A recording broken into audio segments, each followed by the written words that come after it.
আমার নাম আরিফা বেগম। প্রথম আমাদের জুয়েল প্রজেক্ট থেকে ট্রেনিং করে তারা কিছু জুয়েল প্রজেক্ট থেকে কিছু কিছু দিয়েছিল, সেটা দিয়ে আমি একটি চার করে এখন 80টা চার হই। এই কিছু কলা গাছে কুচুই, তারপরে গোবর, তার কিছু খেত দিয়ে মিক্সড করে তারপরে পচন দিতে হয়। পচনটা মনে করেন যে 15 দিনও রাখা যায়, 10 দিনও রাখা যায়, 1 সপ্তাহ রাখি। এখন একটা চারিতে বেশি কিছু তো এই জন্য অল্প একটু জায়গা আমি 20-25টা করে দিই। ডিম পারবে একটা ডিমের 3টা-4টা করে বাচ্চা হাত।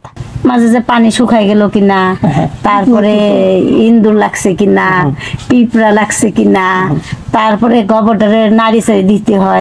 ওরা খাবে, ওরা চাপাতির মতো বানাবে, তারপরে বাদামি কালার রং হবে, তখন বোঝা যাবে যে সার হয়ে গেছে, হয়ে গেছে দানা দানা।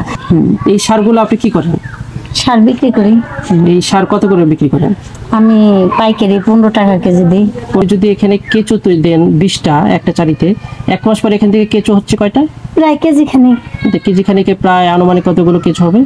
700-800। কেঁচোগুলো পরবর্তীতে কি করেন?